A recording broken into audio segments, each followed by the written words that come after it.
going to start you off with two statements that put together seem a little bit odd to say at the same time, but I thoroughly believe that they're true and holds intrigue for me on Sunday.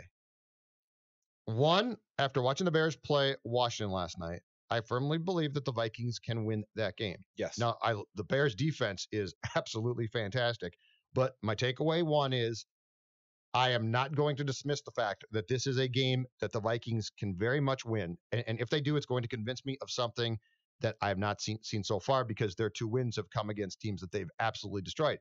My second statement to go along with that, though, is, and with his offensive line, I don't think I'm overstating this.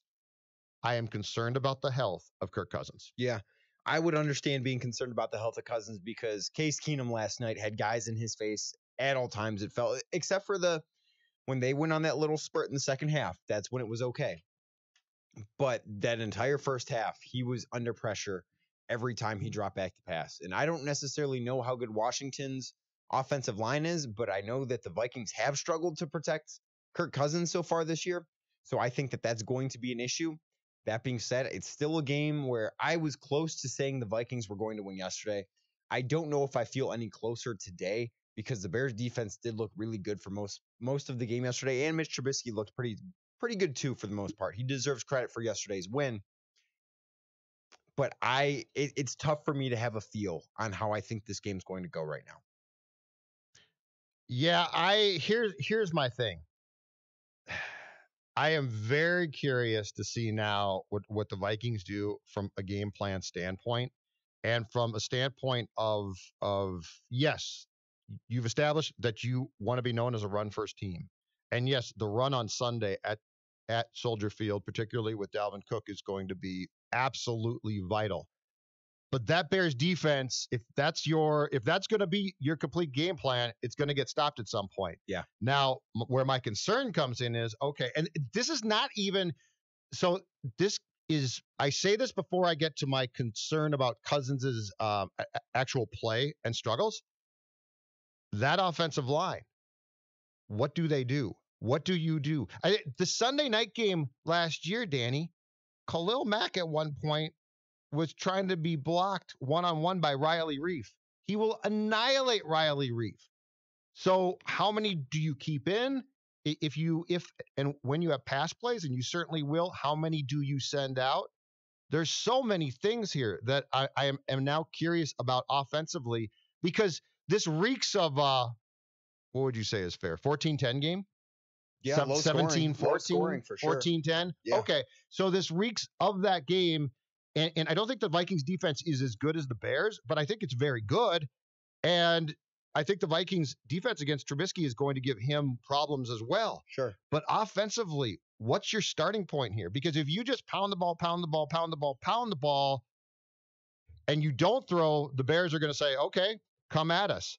But if you do throw, how the hell do you keep Cousins upright? I think the passing game needs to be really quick. I don't think that Kirk Cousins can have more than 5 attempts in which the ball is in his hands more than 2.5 seconds after he drops back.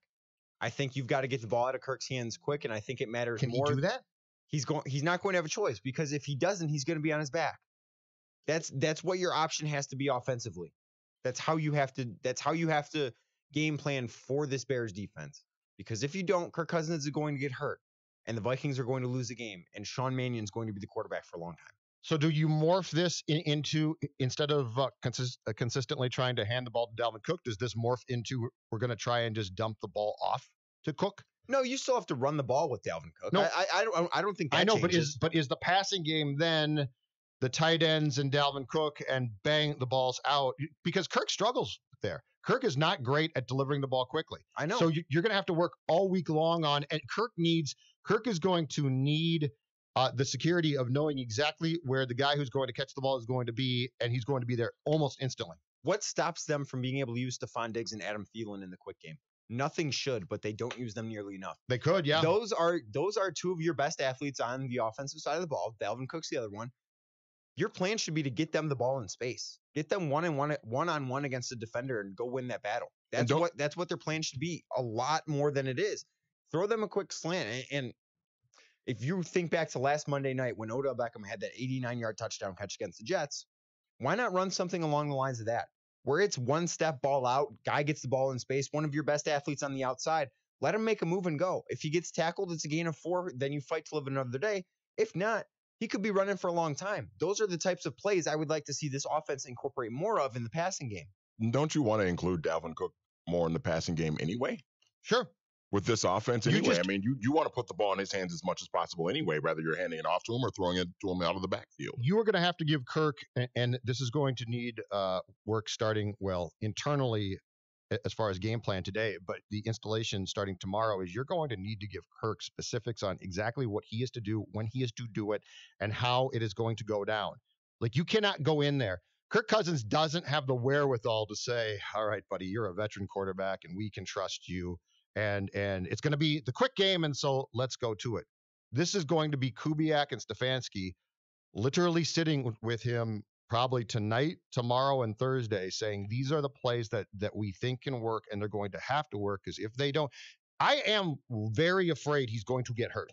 I'll put that out there right now. With that Bears defense and what they do, and the internal makeup of this offensive line, the guards, Bradbury at center, protecting Kirk Cousins is going to be incredibly tough. And Cunningham, you're probably right. It's probably going to come down to, if they don't deliver the ball quickly, he is going to take some monster hits.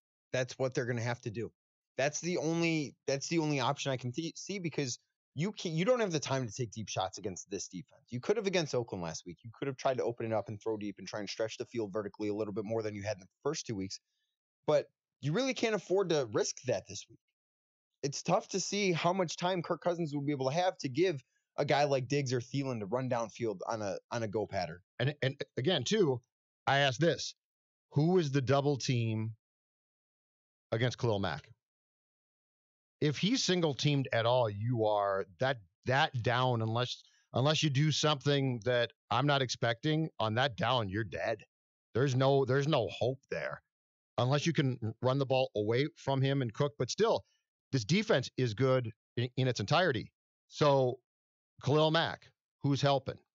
Is CJ Ham on the field continually? Can the chip block help you there? Do you need two guys? Will they bring in another tight end? Go heavy, like Conklin, maybe. Or you could, somebody that can block. If you're willing to forfeit a tight end at times, you could actually bring in an extra lineman as well, and go with what they like to call in football terms the heavy package, which I love. Jumbo formation. Jumbo formation.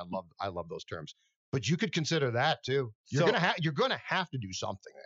So last week, CJ Ham played 41% of the offensive snaps. I would bet that's higher this week.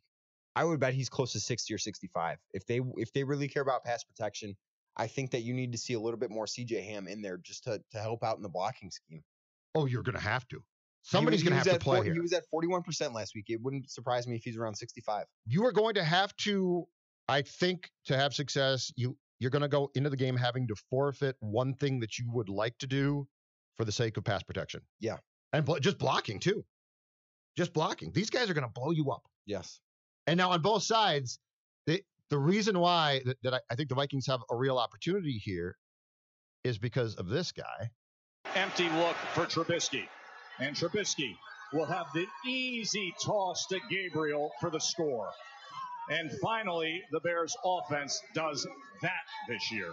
Trubisky, easy, wasn't it? Gabriel again. Who can turn into this guy? Trubisky comes out of the timeout in the shotgun. Montgomery to his left. Takes the snap. Trubisky looking to throw to the end zone. Pass snared at the goal line. Intercepted. Intercepted by you-know-who, number 24. And he's running around like he's just won something on New Year's Eve in Times Square. Oh, that pass was terrible. Quit being a homer. That pass was awful. That was a terrible pass. That's brutal. Absolutely irresponsible. It's a great play call, and it's a stupid pass, but I'm putting money right now. In fact, write this down for Friday's show. Harrison Smith will have a pick six. I'm putting both these defenses on one touchdown apiece, but I think Harrison Smith pick six because Trubisky is deep in his heart. He's going to try his hardest to not throw the ball to 22. But guess what? Smith moves around, changes alignment, right? He shifts. Yep. Trubisky's going to get thoroughly confused, and at one point, he's going to put the ball, just like Derek Carr did, right into Harrison Smith. I'll go the opposite way. I don't think that we see any defensive touchdowns. I don't think the Bears score on defense 2 weeks in a row, and I don't think the Vikings get one either. I think Harrison Smith might get an interception, but I don't think he's taking it to the crib. Okay, does he take it to the 5?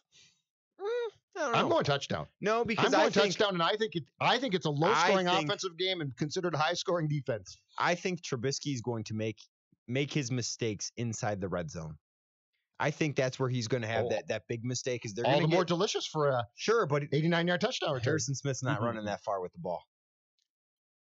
Well, you putting Harry? You don't think he can? I think he can. I don't think he is. Well, I think the Vikings have a very real shot because offensively, I don't trust the Bears, and offensively, I don't trust the Vikings. I think the run game is fantastic, but this is going to be the game, and I'm now thoroughly excited for this game. That's going to tell us a lot. Yeah, we're going to learn something on Sunday. Yesterday, I wasn't so sure, but in watching that game last night, and both the Vikings and the Bears play bad teams. But this game is going to be instructive. This game is going to give us a feel, because if this Vikings team is as good as we think it can potentially be, even sans a quarterback who is not consistent and not great, then this Vikings team can go into Soldier Field and do something that they have difficulty doing, which is win a football game.